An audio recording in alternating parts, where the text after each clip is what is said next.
Hi, it's Arati from Brown Bear Herbs. I wanted to talk to you again about depression. Depression part two, or rather, I would say how to not be depressed, hopefully. So, in the last one major thing that I did forget because I was talking a lot about seasonal affective disorder is vitamin D. So, I use a vitamin D protocol that is 7 to 10,000 units a day. And you start out with 10,000 if you haven't been taking vitamin D for a long time or you've been taking lower doses or it's winter. And then once you've done that for a few months, then you can go to 7,000. Yeah, some people caution about this, but my understanding is that the times when there's been overdoses on vitamin D, because D can build up in your system, it's been because the products were mislabeled and they actually had a much higher quantity in them instead of it being a problem with that amount of vitamin D as labeled. But you could do your own research on that or talk to a provider.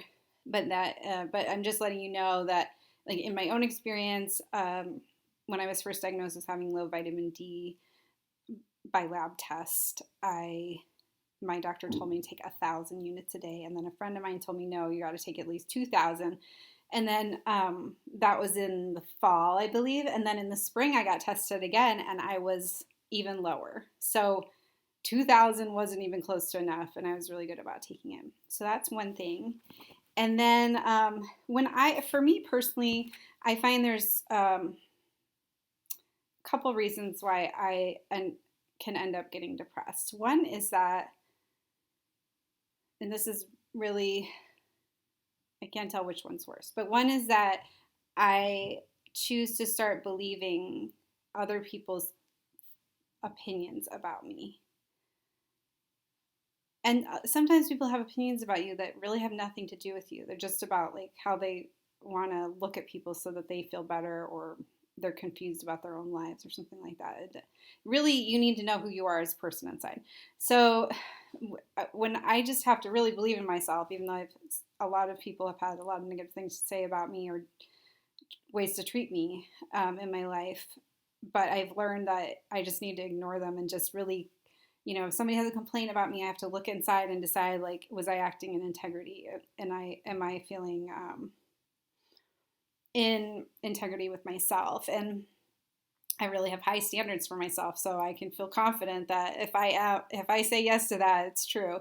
So think about whether you're internalizing other people's negative impressions of yourself, whether it's general, like about racism or sexism or something like that, or specific, like somebody has a vendetta against you or something like that. It happens. Just choosing to keep coming back to you as defined by you. That's all you can really do in life. And then another one is that it can be really painful to go back and forth between joy and depression. So I think sometimes in my life, especially when I was younger, I would choose to just be depressed because it was less stressful for me than having moments of joy and then moments of pain. So one thing I've had to really practice the last 2 years is, how can I participate in joy even though there's a lot of pain in my life? So that's something to think about, if you're kind of boxing yourself into depression because it seems easier than the reality of life, which involves both highs and lows. So, but I will say that I think as I've tried to retrain myself, it's gotten easier and easier to spend more time feeling joyful, and even if it's about little things. Another thing is that if you're feeling like you don't want to be alive or you don't like the way the world is, you can do two things about that. You can make sure even little decisions that you're making are you're making sure that anything that you do have control over, like let's say how you exercise, like don't exercise in a way that's boring for you. Like, yes, you need to exercise. Maybe it's not your like most fun thing in the world, but you don't have to do it in a way that's boring for you. So like find a way that makes it fun. and, do nice things for yourself instead of, every time you make a decision, you know, ask if it can be something that will make your life more worth living. Like, what if you're doing fun things for yourself all the time? It's going to be a lot less depressing to be alive. And then the other thing would be changing the world around you. Like, sometimes I'll say, I don't want to live in a world that's like this. And I'm not saying, I want to die. I'm saying I want the world to change. And I am willing to be part of that effort. And I know there are other people that are trying to change the world too. And I know there are other people who'd want to help change the world if they knew there was something they could do to help. So it's okay to say you don't want to live in the world the way it is, but be fighting for the world as you want it to be. How about that? It's something to try out. And then, also talk to, along with doing things that you enjoy, whether you like them or not. So it might be smart to, like, because a lot of times with depression, you're not interested in the things that normally bring you joy. So you kind of have to, I don't know, just fake it till you make it is how I feel about it. It's like, keep doing fun things for yourself. Like, what if you were dating someone and they were just like, no, let's just keep doing fun things because you're sad? Well, maybe eventually you'd be like, oh, okay, like that's fun, right? Somebody else could do that for you, but you could also do it for yourself. So ahead of time, before when you're not feeling as depressed, if you're suffering from depression, you could take some time out to write a list of things that you really enjoy doing or things that always make you laugh. I have some videos that I have watched for years that have made me laugh. They're in my Dark Times playlist. And it just works, so I just don't even care anymore. I'm just like, okay, it's really bad, and watch that video that cracks me up. Or, things that you really like to do, like take a bath or, buy yourself something little or look at flowers, things like that. But plan it ahead of time, like make a list for yourself of fun things that you can do. And then also talk to people, because a lot of times depression is very isolating. So that's never really helpful. So talking to people, even if it seems kind of weird, you can do that for yourself. So just fake it till you make it. Because actually going through the motions, sometimes it's half the battle. Just putting yourself in a place where you can be experiencing joy is going to be a lot better than like locking yourself in your room and listening to depressing music or something like that. That's not very helpful. Yeah.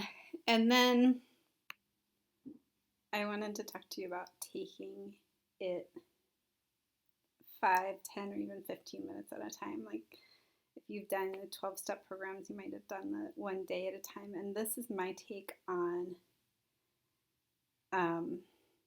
that. It's a little different than the one day at a time. I haven't done that one day at a time, so I don't know how it is. But there's been times in my life where things have been so hard that I just felt like I was going to fall apart if I just felt like I was going to fall apart.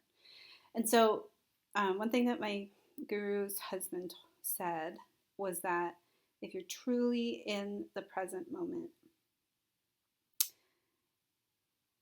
it's really not that bad, unless somebody's like actually gouging out your eyes or something like that. But most of the time, we'll say 99.9% of the time, if you're in the present moment, it's not that bad. So I started to, I couldn't think, like just today, like let's just think about today. That was way too much. And so I would think about, for the next 5 or 10 minutes or 15 minutes, if I'm just looking at what's going on in the next 5, 10, 15 minutes, can I not just be surviving, but can I be thriving?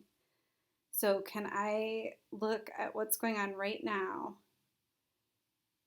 and all the things I'm grateful for and all the things that are just like truly within this moment. Like within this moment, I'm healthy, my body is comfortable, I have some time to sit down, I'm with my daughter's nearby, and my dog is nearby, and I can have some time for creative thinking, which I love. And I'm feeling okay. And then I don't have to think about what might happen this afternoon or what's going on in any other place besides right here, right now. So that's something to think about, using gratitude and the very, very immediate right here, right now. It's my depression advice, part 2. Hope you're doing well.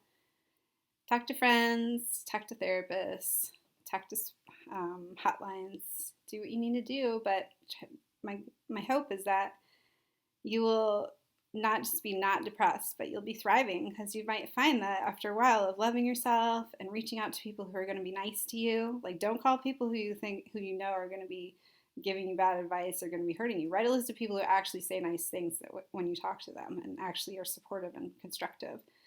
Maybe they don't say it in the nicest, like the way that you want to hear it, but it ends up being helpful. Who knows? You know what's best for you. So I hope that you will be thriving.